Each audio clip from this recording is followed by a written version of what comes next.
Ever worked hard for something and felt like nothing was changing?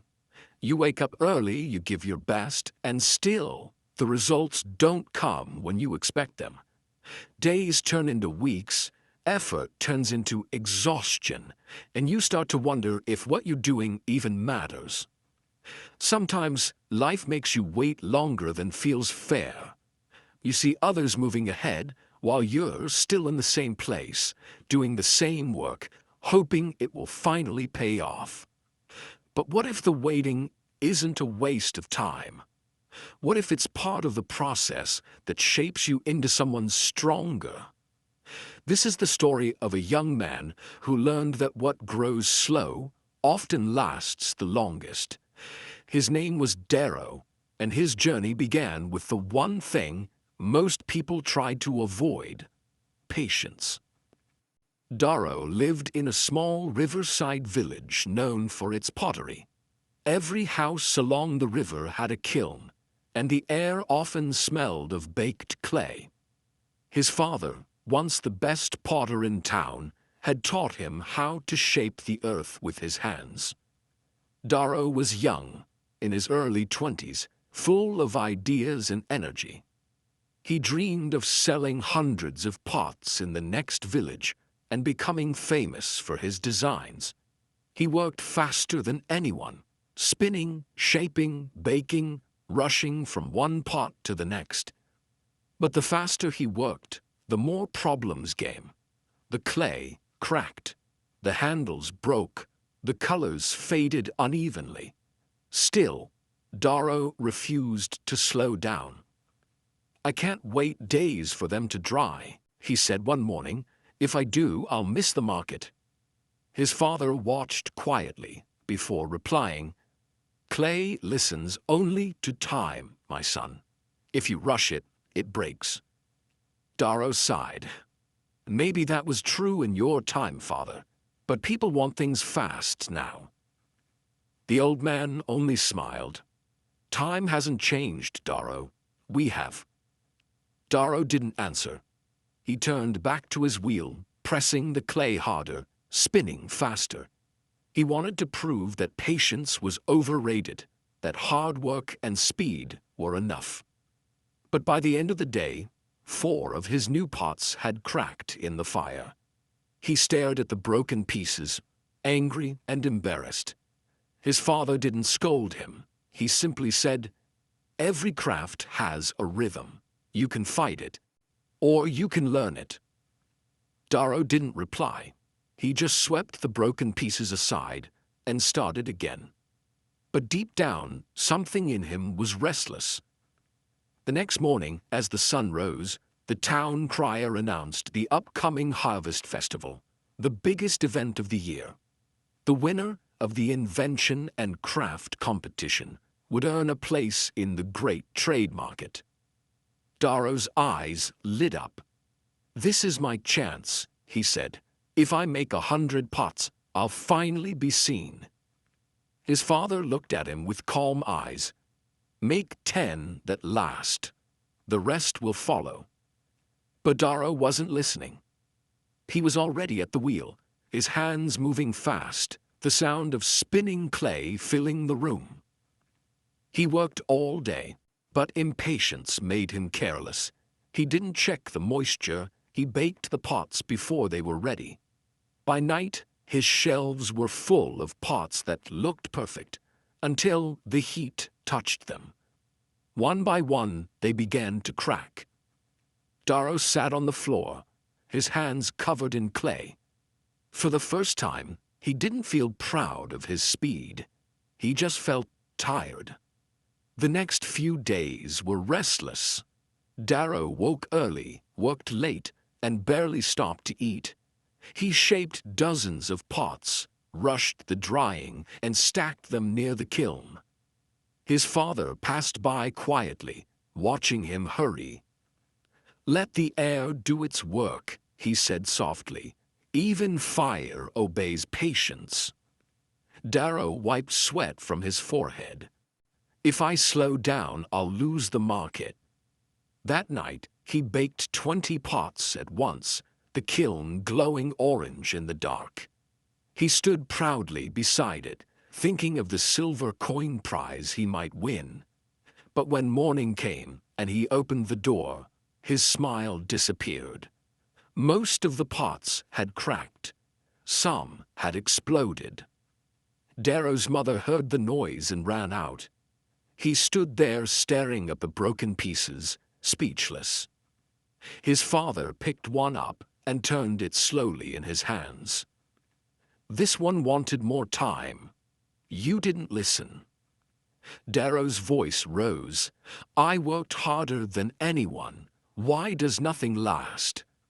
"Because strength doesn't come from speed. It comes from patience." Darrow didn't answer. He walked away, angry and humiliated. The villagers whispered about his failure. He avoided the market, avoiding their looks. A week later, he saw his father in the square, setting up a small stand. On the table were only 3 pots, plain, simple, perfectly smooth. People stopped to admire them. One woman asked, "How long does it take to make something like this?" The old man smiled, "As long as it needs."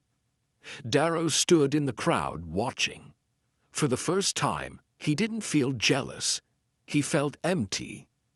He realized that his father didn't rush because he loved the craft, not the reward. That night, Darrow returned to the workshop. The shelves were covered with broken pots. He sat down on the floor, staring at them in silence. He picked one up, ran his hand over the cracks, and whispered, "I keep trying to win, but I never learn." He looked around, the clay, the wheel, the tools, and for the first time, he didn't move fast. He just sat there, thinking about what his father said. Then, slowly, he began again. This time, he worked on one pot. He didn't rush. He shaped it carefully, set it on the drying shelf, and walked away. The next morning, he checked it, adjusted the rim, and waited. Day after day, he repeated the process: knead, shape, dry, wait, bake.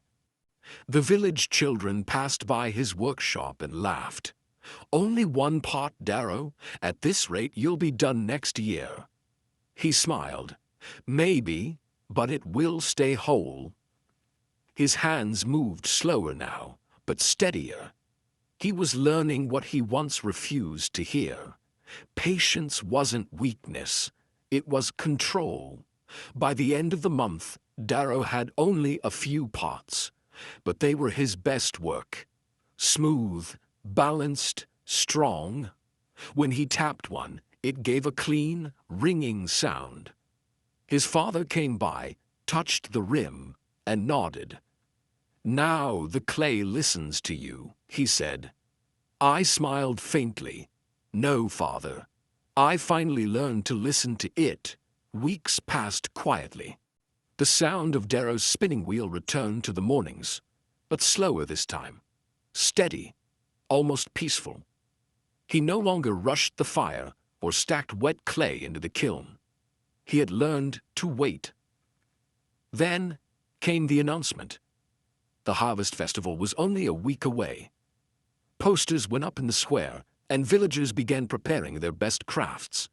The blacksmith polished iron gates, the weavers dyed new cloths, and children rehearsed songs for the parade. Darrow's father looked at him. "Will you join the festival this time?" Darrow nodded. "Yes, but I'll take only what's ready." Every night he checked his small collection of pots.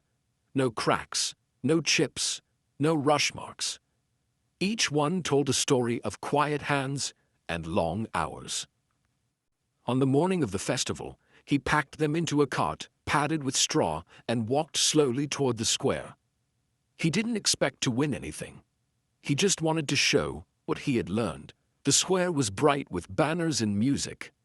Tables lined the streets, filled with handmade goods. When Darrow arrived, People turned to look. "Darrow the potter," someone called. "Didn't your last ones all crack?" He smiled gently. "Yes, they did. These ones took a little longer." He set up his table beside his father's. Side by side, the two stands looked simple but strong. When people touched the pots, they noticed how smooth and balanced they were. A merchant lifted one and said, "This feels solid. How did you make it?" Darrow replied, "By learning to wait." Word spread quickly through the crowd. People returned, curious to see the work of the young potter who used to rush everything. When the judges walked by, they stopped in front of Darrow's table. One of them, an older man with glasses, ran his hand across the clay and said, "This is good work. How long did you take to make it?" Darrow answered honestly, "Longer than I wanted to." The judge smiled. "That's usually how the best things are made." At sunset, the mayor climbed the wooden stage and called for silence. He said, "The award this year goes to the craftsman whose patience brought perfection to his work." He looked directly toward Darrow and his father. The crowd turned and clapped.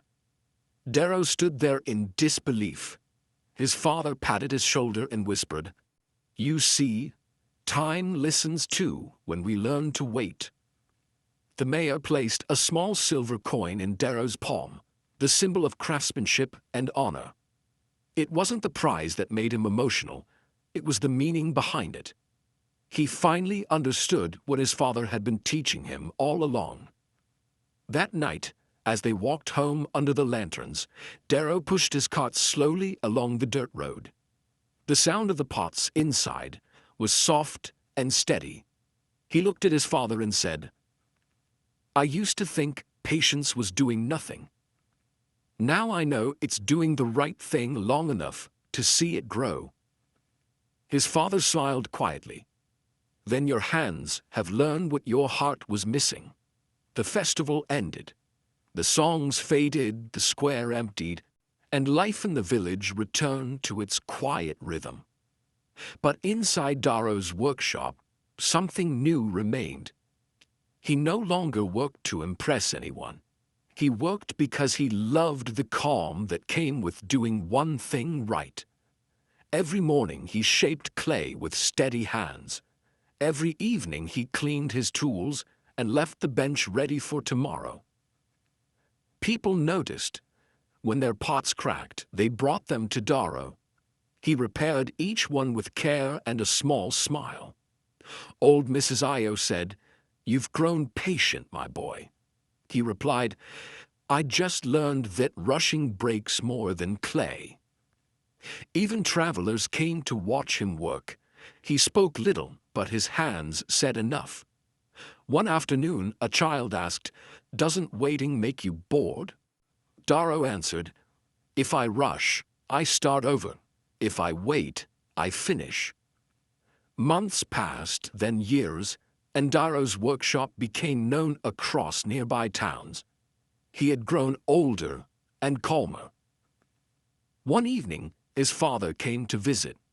He looked around the small workshop, the shelves lined with finished pots, each one smooth and strong. He smiled quietly and said, "You've built more than clay, my son. You've built peace." Darrow nodded, his voice gentle. "No, father, patience built it for me." Patience isn't about doing nothing. It's about working quietly while time does its part. It's the strength to stay when everything in you wants to rush.